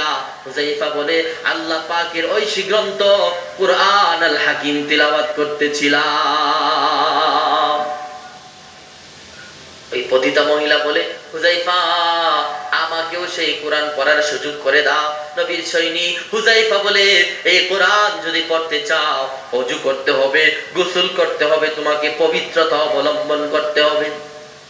পতিতা মহিলা বলে, হুযায়ফা, দেরি নয়, আমাকে এখনই কালিমা পড়াইয়া দাও, আমি মুসলমান হয়ে যাব, আমি মুহাম্মদের অনুসারী হয়ে যাব। হযরতে হুযায়ফা ওই পতিতা মহিলাকে কালিমা পড়াইয়া দিল, ওযু করাইয়া দিল, গোসল করাইয়া দিল। কালিমা পড়াইয়া ওই পতিতা মহিলাকে ইসলামের সুশীতল ছায়ার ভিতরে দীক্ষিত করে দিয়েছে। কোন সুবহানাল্লাহ। ওই মহিলা সহ 10 জন মুজাহিদ সহ আল্লাহর হাবিবের সৈনিক হযরতে হুযায়ফা যখন মদিনাতুল মুনাওয়ারাতে প্রবেশ করেছে, হযরতে ওমর ইবনুল খাত্তাব রাদিয়াল্লাহু তাআলা আনহুর শাসনামল হযরত ওমর ইবনুল খাত্তাব সাহাবায়ে কেরামদেরকে ডাইকা বলে, ও সাহাবীরা, জান্নাতি মানুষ দেখতে চাও? যদি জান্নাতি মানুষ দেখতে চাও তাহলে হযরতে হুযায়ফা ইবনুল ইয়ামানের চেহারার দিকে তাকাও। হুযায়ফা আল্লাহর তৈরি জান্নাতের মেহমান। চিল্লায়া কন্না সুবহানাল্লাহ। হযরত ওমর এই কথা বলে দৌড়ে যাইয়া হুযায়ফা ইবনুল ইয়ামানিকে ধরে হযরত ওমরের দুইটা ঠোঁট হুযায়ফার কপালের মধ্যে লাগাইয়া হুযায়ফাকে চুম্বন শুরু করে দিয়েছে। হযরত ওমর বলে, ও সাহাবীরা, আমি ওমর হুযায়ফার কপালে চুম্বন করেছি, তোমরাও আল্লাহর নবীর সৈনিক হুযায়ফার কপালে চুম্বন করে তোমাদেরকেও জান্নাতের মেহমান হিসাবে তোমরা কবুল করে নাও। চিল্লায় কন্না সুবহানাল্লাহ। এজন্য মুসলমান ভাইরা রে আমার, আল্লাহর হাবিব বলেন, তিনটা গুণ যে মুমিনের মধ্যে থাকবে ওই মুমিন আল্লাহর তৈরি জান্নাতে যাবে। 1 নম্বরের গুণ আল্লাহর হাবিব বলে, মান আকালা তাইয়্যিবা, যে মুমিন হালাল খাদ্য ভক্ষণ করবে, যার উপার্জনটা হালাল হবে, যার ব্যবসা হালাল হবে, যার লেনদেনটা হালাল হবে, যার মাস শেষের বেতনটা হালাল হবে। 2 নম্বরের গুণ ও আমিলা ফি সুন্নাহ, যার রাষ্ট্রীয় জীবন থেকে নিয়ে শুরু করে রান্নাঘর পর্যন্ত প্রত্যেকটা কাজে, প্রত্যেকটা ডিপার্টমেন্টে, প্রত্যেকটা সেক্টরে আল্লাহর হাবিবের সুন্নাত থাকবে। আল্লাহ রাসূল বলেন 2টা গুণ। 3 নম্বরের গুণ ওয়া আমিনান নাস বাওয়াইকাহু, যার হাত থেকে, যার জবান থেকে, যার অনিষ্ট থেকে তার পাড়া প্রতিবেশী মুসলমান নিরাপদে থাকবে। আল্লাহর নবী বলেন, ওই 3 গুণওয়ালা মানুষ ফাদাখালাল জান্নাহ, আল্লাহ তৈরি জান্নাতে প্রবেশ করবে। চিল্লায় কন্না সুবহানাল্লাহ। এই 3টা গুণ আমি আপনি অর্জন করতে চাই কি চাই না? যেরকম চাই কি চাই না? এই 3টা গুণ যদি আমরা অর্জন করতে পারি, আল্লাহ তাআলা আমাদেরকে জান্নাতের মালিক বানায় দিবে। কোন সুবহানাল্লাহ। আরো জোরে কোন সুবহানাল্লাহ। গুণগুলা কি কি মনে থাকবে তো? মনে থাকবে তো? 1 নাম্বার কি? হালাল। হালাল কি? হালাল খাদ্য ভক্ষণ করবেন। আপনার চাকরির টাকাটা যেন হালাল হয়, আপনার ব্যবসার টাকাটা যেন হালাল হয়। আপনি হালাল খাদ্য আপনার বিবি ছেলে মেয়েকে খাওয়ানো, এটা আপনার উপর দায়িত্ব আল্লাহ তাআলা বর্তিয়ে দিয়েছেন। ঠিক কিনা কর? আপনি যদি আপনার ছেলে মেয়েকে হারামের দিকে ধাবিত করে দেন, আপনি যদি আপনার ছেলে মেয়ের পেটের ভিতরে হারাম উপার্জনের খাবারগুলা ঢুকিয়ে দেন, হাসরের ময়দানে আপনার সন্তান যদি আপনার ব্যাপারে আল্লাহর আদালতে মামলা দায়ের করে, আল্লাহ তাআলা ওই সন্তানের মামলাকে গ্রহণ করে আপনাকে আমাকে জাহান্নামের প্যাসেঞ্জার বানায় দিবে। ঠিক কিনা কর? আলা কুল্লুকুম রাঈন ওয়া কুল্লুকুম মাসউলুন আন রাইয়াতিহি। আল্লাহ রাসূল বলে, প্রত্যেকটা মানুষ তার স্ব স্থান থেকে তার অধীনস্থদের উপর সে দায়িত্বশীল। যেরকম ঠিক কিনা? দেশের প্রধানমন্ত্রী, আমাদের বাংলাদেশের সমস্ত জনগণের দায়িত্ব আমাদের প্রধানমন্ত্রীর উপরে। ঠিক কিনা কর? যদি কোনো জনগণ না খেয়ে মরে, কোনো জনগণ যদি অসুবিধায় পড়ে থাকে, আমাদের দেশের প্রধানমন্ত্রী যদি ওই জনগণের খোঁজ খবর না নেয়, হাসরের ময়দানে তার দায়িত্ব পালনে সে ত্রুটি করবে, আল্লাহ তাআলা ওই অপরাধে তাকে অপরাধী বানাইয়া আল্লাহর আদালতের কাঠগড়ায় দাঁড় করায় দিবে। ঠিক কিনা কর? আপনাদের এই কক্সবাজারের ডিসি মহোদয়, এসপি মহোদয়, ওনারা দায়িত্বের একটা চেয়ারে বসা। আপনাদের দায়িত্ব এই কক্সবাজার ডিসি মহোদয়ের মাথার উপরে। ঠিক কিনা কর? যদি কোনো অন্যায়, কোনো অপরাধ যদি তাদের কানে যায়, তারা যদি কঠোর হস্তে তা দমন না করে কোনো একটা অসহায় জনগণের হক যদি তারা নষ্ট করে হাসরের ময়দানে তাদের দায়িত্ব পালনের ত্রুটি করার কারণে ওই ডিসি এসপি মহোদয়কে আল্লাহর আদালতের কাঠগড়ায় আসামি বানাইয়া আল্লাহ দাঁড় করায় দিবে। ঠিক কিনা কথা? আপনাদের মসজিদের ইমাম সাহেব, খতিব সাহেব, উনি হলো জামিন। আল্লাহ নবী বলেন আল ইমামু জামিন, আল ইমামু আদিল। ইমাম হলো আপনাদের সমস্ত এই পাড়ার মুসল্লিদের জামিন, জিম্মাদার। কথা ঠিক কিনা? আপনাদের ইমাম সাহেব যদি জুমার দিন জুমার মিম্বরে বসে কোনটা হালাল, কোনটা হারাম, কোনটা জায়েজ, কোনটা না জায়েজ, কোনটা হক, কোনটা না হক, এই কথাগুলো যদি আপনাদেরকে না বলে হাসরের ময়দানে ওনার দায়িত্বে ত্রুটি করার কারণে ইমাম খতিবকে আল্লাহ পাকের আসামির কাঠগড়ায় আল্লাহ তাআলা দাঁড় করায় দিবে। ঠিক কিনা? আপনি বাবা, আপনি আপনার সংসারের কর্তা। আর রিজালু কাওয়ামুনা আলান নিসা, আল্লাহ বলেন নারীদের উপর আমি তোমাদেরকে কর্তৃত্ব দিলাম, তোমাদেরকে সংসারের নেতা হিসেবে আমি আল্লাহ নির্বাচন করেছি। তুমি বাবা, তোমার মেয়েটা বেপরদা অবস্থায় ইউনিভার্সিটিতে যায়, তোমার মেয়েটা নেট কাপড়, মশারির নেট কাপড় পরে স্কুলে যায়, তুমি তোমার মেয়েকে পর্দাতে রাখার জন্য হুকুম দিলা না, তুমি তোমার মেয়েকে শরীয়তের ঢিলাঢালা বুকরা পরাইলা না। এই যে অপরাধ করেছো, তোমার দায়িত্ব পালনে তুমি ত্রুটি করেছো, এই অপরাধে আল্লাহ তোমাকে আসামি বানাইয়া আল্লাহর আদালতের কাঠগড়ায় তোমাকে দাঁড় করাই দিবে। ঠিক কিনা কর? যারা কর ঠিক কিনা? আল্লাহ রাসূল বলেন, আবু দাউদ শরীফের হাদিস, এই হাদিসটা বলেই আমি শেষ করে নিব। আমি অসুস্থ, জ্বর, ঠান্ডা, কাশি আছে, গলা ব্যথাও শুরু হয়ে গেছে। এই হাদিসটা বলেই আজকের আলোচনা এখানে ইতি টানবো। ওমা তাওফীকি ইল্লা বিল্লাহ। আল্লাহ রাসূল বলেন হাসরের ময়দানে আল্লাহ তাআলা তিন প্রকার মানুষকে জান্নাতে ঢুকাবে না।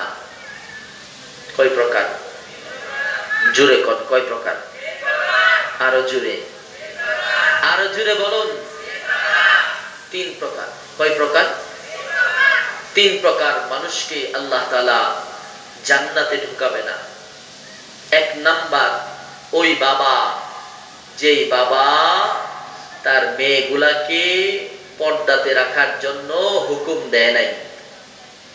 দুই নাম্বার, আল্লাহ নবী বলেন ওই স্বামী, যেই স্বামী তার বিবিকে পর্দাতে থাকার হুকুম করে নাই। তিন নাম্বার, ওই সমস্ত পুরুষ, যে সমস্ত পুরুষগুলা দৈনিক 40 জন বেহায়া, বেপর্দা, নির্লজ্জ, শরীয়তের খান্নাস, খাবিস মহিলার চেহারা প্রদর্শন করেছে, ওই সমস্ত মহিলারা, যেই মহিলারা দৈনিক 40-এর উপরে বেগানা পুরুষের চেহারা দৈনিক দেখেছে, আল্লাহ রাসূল বলেন দাইয়ুস পুরুষ আর দাইয়ুস নারী, তারা আল্লাহ তাআলা হাসরের ময়দানে তাদেরকে আল্লাহর তৈরি জান্নাতে প্রবেশ করাবে না। অতএব আমি যে আয়াত তিলাওয়াত করেছি, এই আয়াতের খুলাসা কালাম এই কথাগুলাই। কুল্লু নাফসিন যায়িকাতুল মাউত ওয়া ইন্নামা তুওয়াফাউনা উজুরাকুম ইয়াওমাল কিয়ামাহ ফামান যুহযিহা আনিন নার ওয়া উদখিলাল জান্নাতা ফাকাদ ফাজ। আল্লাহ বলেন দুনিয়াতে যত রং তামাশার ভিতরেই থাকো না কেন, দুনিয়াতে যতই ক্ষমতা দেখাও না কেন, যতই মাস্তানি করো না কেন, মউত নামক পেয়ালা, কবর নামক ঘর থেকে তোমাকে কেউ আটকাতে পারবে না। মউত থেকে তুমি রেহাই পাবে না। মউতের পেয়ালা তোমাকে আমাকে একদিন পান করতেই হবে। কবরে আমাকে তোমাকে একদিন যেতেই হবে। এই কবরে কিচ্ছু যাবে না, টাকা পয়সা যাবে না, ধন দৌলত যাবে না, অর্থ সামগ্রী কিছুই যাবে না, যাবে নেক আমল আর ঈমান। ঠিক কিনা বলো? যেরকম ঠিক কিনা? ভাই সঙ্গে যাবে না, বন্ধু সঙ্গে যাবে না, ঈমান আর আমল ছাড়া কিছুই যাবে না, ঈমান আর আমল ছাড়া কিছুই যাবে না। সঙ্গ হইল ভবের মেলা, কত রং বেরঙ্গের খেলা। মুখে বলি ইসলাম ইসলাম, আরো কত ভাব ধরলাম। মুখে বলি ইসলাম ইসলাম, আরো কত ভাব ধরলাম। অবুঝ মানুষ কি ভাবে না, ঈমান আর আমল ছাড়া কিছুই যাবে না। ঈমান আর আমল ছাড়া কিছুই যাবে না। মওতের সময় আজরাইল যখন আসবে, যদি বলেন ভাই আমার ব্যাংকের কোটি কোটি টাকা বান্ডিল করে তোমার সামনে রাইখা দেই, আমার 2টা মিনিট সময় দাও, দিব? আজরাইল সময় দিব? আজরাইল কি বলবে? ইযা জাআ আজালুহু লা ইস্তাখিরুনা সাআতাও ওয়া লা ইস্তাকদিমুন। না না, আল্লাহর পক্ষ থেকে সময় নির্ধারণ করা, তোমার মওতের 1 মিনিট আগেও আমি আসি নাই, 1 মিনিট পরেও আসি নাই। যথা সময়ে লৌহে মাহফুজের পাশে একটা সংরক্ষিত ঘর আছে, ওই ঘরে তোমার নাম, তোমার বাবার নাম, তোমার ওয়ার্ডের নাম, তোমার উপজেলার নাম, ইউনিয়নের নাম, তোমার 14 গোষ্ঠীর নাম ওই ঘরের ভিতরে লেখা আছে। ওখানে যখন আমি রেড সিগন্যাল পেয়েছি, তখনই তোমার কাছে হাজির হয়ে গেছি। আইনামা তাকুনু ইউদরিকুমুল মাউত ওয়ালাউ কুনতুম ফি বুরুজিম মুশাইয়াদা। মুশাইয়াদা শব্দের ব্যাখ্যা বিভিন্ন তাফসীরে বিভিন্ন মুফাসসিরিনে কেরাম বিভিন্ন ভাবে করেছে, তবে কওলে মাশহুর তাফসীরে ইবনে কাসির ওয়ালাই লিখেছেন যে বুরুজিম মুশাইয়াদা বলতে বোঝায় সীসা। চিনেন তো আপনারা সীসা?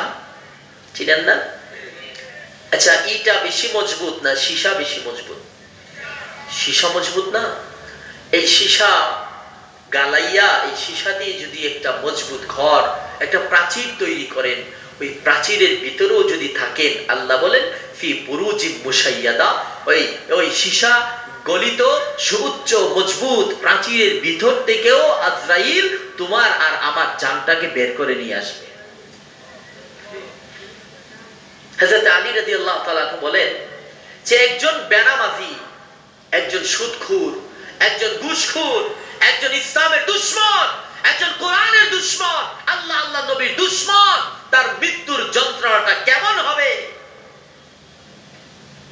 শেরে খুদা আসাদুল্লাহিল গালিব, আল্লাহ রাসূল বলে বিজয়ী ভাগ। ওই আলী বলেন যে একজন ইসলামের দুশমন, তার মৃত্যুর যন্ত্রণাটা কেমন হবে? 1000 ধারালো তলোয়ার দিয়ে যদি আমার আপনার শরীরে একসাথে আঘাত করা হয়, যেমন কষ্ট হবে। একজন ইসলামের দুশমন, একজন আল্লাহর নবীর ওয়ারাসাতুল আম্বিয়ার দুশমন, কোরআনের দুশমন, ইসলামের দুশমন, তার মৃত্যুর যন্ত্রণা তার চাইতে 1000 গুণ বেশি কষ্ট হবে। তিরমিজির রওয়ায়াত, আল্লাহ নবী বলেন একটা জীবন্ত ছাগল, চিনেন তো আপনারা? ছাগল চিনেন না? একটা জীবন্ত ছাগলকে যদি গাছের সাথে লটকায়া এই ছাগলের চামড়াটা যদি জীবন্ত অবস্থায় টাইনা টাইনা টাইনা টাইনা ছিঁড়ে ফেলা হয়, ওই একটা বকরি ছাগলের যেমন কষ্ট হবে, একজন নাফরমান, একজন বেপরদাওয়ালি, একজন সুদখোর, একজন ঘুষখোর, একজন নাফরমানের মৃত্যুর যন্ত্রণা তার চাইতে আরো 1000 গুণ বেশি কষ্ট হবে। সরওয়ারে দু আলম জনাবে মুহাম্মদুর রাসূলুল্লাহ সাল্লাল্লাহু আলাইহি ওয়াসাল্লাম বলেন। আরেকজন মুমিনের মৃত্যুর যন্ত্রণা কেমন হবে? একজন মুমিনের যখন মৃত্যু শুরু হইয়া যায়, আজরাইল আলাইহিস সালাতু ওয়াস সালাম 500 রহমতের ফেরেশতা নিয়ে আসে। কয় শত? জোরে কোন কয় শত? 500 রহমতের ফেরেশতা নিয়ে আসে। এক একটা ফেরেশতার হাতে জান্নাতের এক এক রকমের ফুলদানি থাকে। কোন সুবহানাল্লাহ। আজরাইল আলাইহিস সালাতু ওয়াস সালাম জান্নাতি একটা রুমাল নিয়ে আসে। ওই জান্নাতি রুমালে জান্নাতি মেশকে আম্বর নামক একটা পারফিউম ওই রুমালে মাখা থাকে। ওই রুমালটা যখন ওই মাইয়েতের গলাতে পেঁচাইয়া দেওয়া হয়, সে জান্নাতের খুশবু তার নাক দিয়ে নিতে থাকে। আর আরেক দল ফেরেশতা তার জান্নাতের যে বাড়িটা আছে ওই বাড়িটা তার চোখের সামনে তুলে ধরে জান্নাতের বাড়ি দেখে, জান্নাতের বাগান দেখে, তার নামে বরাদ্দকৃত জান্নাতের হাউসটা যখন দেখে তার মন আর দুনিয়াতে থাকে না, তার মন চলে যায় আল্লাহর তৈরি জান্নাতে। এমতো অবস্থায় আজরাইল ওই মুমিন বান্দার জানটা বের করে নিয়ে যায়। মুমিন বান্দা মুস্কি একটা হাসি দেয়, তার জানটা বের করে নিয়ে যায়, মুমিন বান্দা টেরও পায় না। কিছু জান্নাতি মানুষের মরণ দেখবেন হাসতে হাসতে মারা যায়, আছে না? কিছু মানুষ দেখবেন হাসতেছে, ইন্তেকাল হয়ে গেছে, চেহারাতে যেন আল্লাহর তৈরি নূর চমকাইতেছে, আছে না? আর কিছু মানুষ ইন্তেকালের সময় দেখবেন চেহারা মলিন হয়ে গেছে, প্রস্রাব করে দেয়, পায়খানা করে দেয়, বমি করে দেয়। মৃত্যুর যন্ত্রণা যে কত কঠিন, ঠিক কিনা জোরে কর।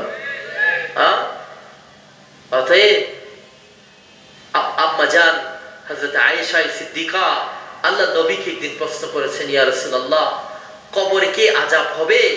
কবরের আযাব যে হবে তা কি সত্য? আল্লাহ নবী মুসলিমের হাদিসের উদ্ধৃতি দিয়ে বলেছেন, আয়েশা রে, হা কাদা হা কাদা, এই আমার দিকে তাকান, আমার দিকে তাকান, হা কাদা হা কাদা। আল্লাহ নবীর দুইটা হাত মুবারক উঠাইয়া বলেছেন, হা কাদা হা কাদা। আয়েশা, ঈমান না নিয়া যদি কবরে যাও, দুই পাঁজরের মাটি এমন জোরে চাপ মারবে, পাঁজরের একটা হাড্ডি আর একটা হাড্ডির ভিতরে এইভাবে ঢুকে যাবে। কবরে আযাব হবে, কবরে সাপ আসবে, কবরে বিচ্ছু আপনাকে দংশন করবে। আর যদি ঈমানের পিছনে মেহনত করে যেতে পারেন, এজন্যই তো আল্লাহ নবী আবু যর গফারকে বলছেন, ইয়া আবা যর জাদ্দিদু ঈমানাকুম, আবু যর ঈমানকে নবায়ন করো। আবু যর গফারি প্রশ্ন করেছে, কাইফা নুজাদ্দিদু ঈমানানা ইয়া রাসূলুল্লাহ, ও নবীজি ঈমানকে কিভাবে নবায়ন করব? আল্লাহ রাসূল বলেন, কাসিরু লা ইলাহা ইল্লাল্লাহ। আবু যর সকাল সন্ধ্যা লা ইলাহা ইল্লাল্লাহ জিকির করতে থাকো। এই জিকিরের প্রভাব তোমার মওতের সময়ও পড়বে। আর মওতের সময় যদি কোনো বান্দা কালিমা পড়তে পড়তে মওতটা হয়ে যায়, আল্লাহ তাআলা বলে, ওয়ালবিসুহু মিনাল জান্নাহ ওয়া আফরিশুহু মিনাল জান্নাহ ওয়াফতাহু লাহু বাবান ইলাল জান্নাহ। যে মানুষ কালিমা পড়তে পড়তে তার মওতটা হয়ে যায়, আসমানের মালিক ফেরেশতাকে ডাইকা বলে, ওয়া আফরিশুহু মিনাল জান্নাহ, তার কবরে জান্নাতের বিছানা বিছায়া দাও। ওয়ালবিসুহু মিনাল জান্নাহ, তার শরীরে এই কক্সবাজারের 30 টাকা গজের কাপড়টা খুইলা আমার তৈরি জান্নাতের কাপড় পরায় দাও।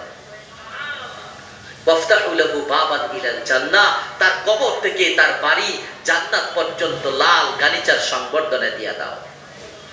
আল্লাহ তাআলা আরশ আযীম থেকে ওই জান্নাতি বান্দাকে সালাম দেয়, সালামুন কাওলাম মির রাব্বির রহিম। ও জান্নাতি মানুষ, ও জান্নাতি মানুষ, ও আমার পাগল, ও আমার হাবিবের পাগল, ও কুরআনের বন্ধু, ও ইসলামের বন্ধু, ও আল্লাহ রাসূলের বন্ধু, আমি আরশ আযীম থেকে রব্বে রহিম তোমাকে সালাম দিলাম। কন সুবহানাল্লাহ, জোরে কন সুবহানাল্লাহ। আমাদের দুনিয়ার সেলুট আমাদের প্রয়োজন নাই, আমাদের দুনিয়ার সম্মাননা আমরা চাই না, আমরা আখিরাতের সম্মাননা চাই। আমরা আখিরাতে জান্নাতে আল্লাহর কুদরতি কণ্ঠের সেই সালাম আমরা পেতে চাই কি চাই না? যেরকম পেতে চাই কি চাই না? যদি আল্লাহ পাকের কুদরতি সেই কণ্ঠের সালাম আমরা পেতে চাই, জান্নাতি যদি হতে চাই, কবরে জান্নাতের বিছানা যদি পেতে চাই, শরীরে জান্নাতের পোশাক যদি আমরা পেতে চাই, তাহলে আমাদের দুইটা বিষয়ের উপর মেহনত করতে হবে। এক নাম্বার হলো আমাদের ঈমানকে মজবুত করতে হবে, বেশি বেশি নেক আমল করতে হবে, ঠিক কিনা? রাজি আছি তো? জোরে বলুন, রাজি আছি তো? আল্লাহ তাআলা আমাদের সকলকে এই অল্প কথার উপর আমল করার তৌফিক দান করুন। ওয়ামা আলাইনা ইল্লাল বালাগ। আসসালামু আলাইকুম ওয়া রাহমাতুল্লাহি ওয়া বারাকাতুহু।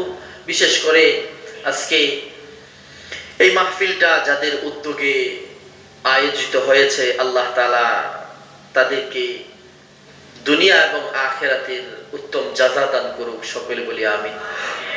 যারা এই মাহফিলে সাহায্য সহযোগিতা করেছে, আল্লাহ তাআলা সকলের সাহায্য সহযোগিতা, সকলের দানকে আল্লাহ তাআলা কবুল করুক বলে আমিন।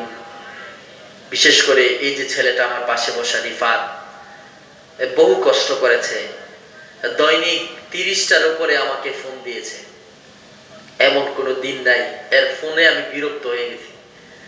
এই ফোন, এই phone, phone, phone, phone, phone. এই সুবহানাল্লাহ। আল্লাহ তাআলা এই ছেলেটাকে কবুল করুক, বলুন আমিন। এই ছেলে সহ এই সংগঠনের যে সমস্ত যুবকরা আছে, আল্লাহ তাআলা প্রত্যেকটা যুবককে আল্লাহর হাবিবের আদর্শের সৈনিক বানিয়ে দিক, বলুন আমিন। আল্লাহ তাআলা এই যুবকগুলাকে দ্বীনের মধ্যে মুজাহিদ হিসেবে কবুল করুক, বলুন আমিন। আল্লাহ তাআলা যুবকগুলাকে নামাজি বানাক, আমলওয়ালা বানাক, আখলাকওয়ালা বানাক। আল্লাহ তাআলা এই যুবকগুলাকে মা বাবার আদর্শ সন্তান হিসেবে কবুল করুক, বলি আমিন। সকলে আওয়াজ করে বলি আমিন। আপনাদের কোনো কথা থাকলে বলেন।